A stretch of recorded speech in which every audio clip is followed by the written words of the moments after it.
These young people are studying in a new way.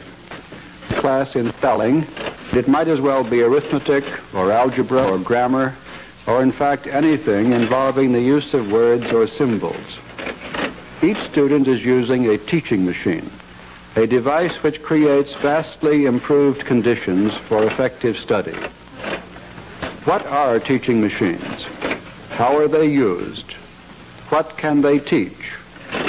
Who prepares the material they teach?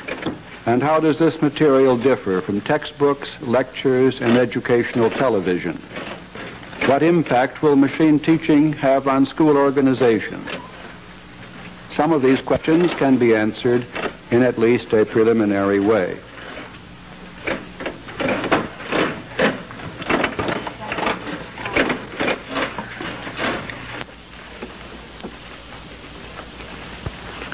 I am B.F. Skinner, professor of psychology at Harvard University.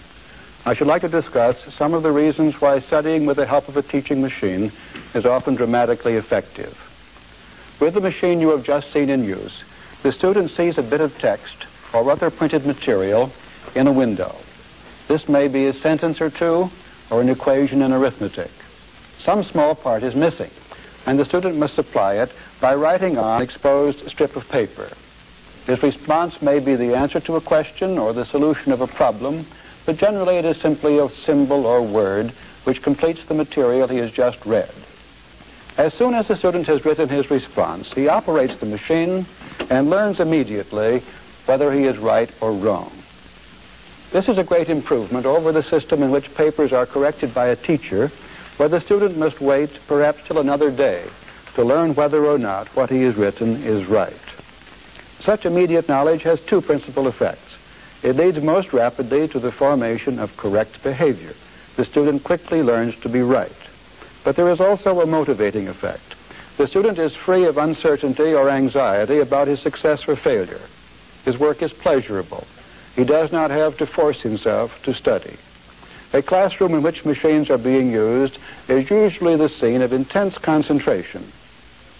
One function of a teaching machine, then, is to give the student a quick report on the adequacy of his response.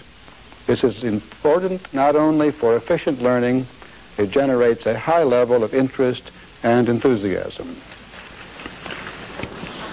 Another important advantage is that the student is free to move at his own pace. With techniques in which a whole class is forced to move forward together, the bright student wastes time, waiting for others to catch up. And the slow student, who may not be inferior in any other respect, is forced to go too fast. Not quite completing one day's assignment, he is even less likely to complete a second. And he gets farther and farther behind, and often gives up altogether unless remedial steps are taken. A student who is learning by machine moves at the rate which is most effective for him.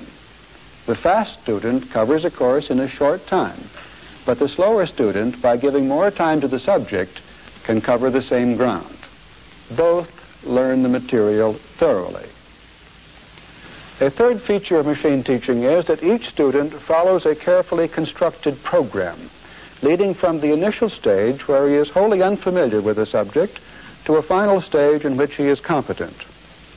He does this by taking a large number of very small steps, arranged in a coherent order. Each step is so small that he is almost certain to take it correctly. The material is designed to give the student as much help as possible. He is not in any sense being tested.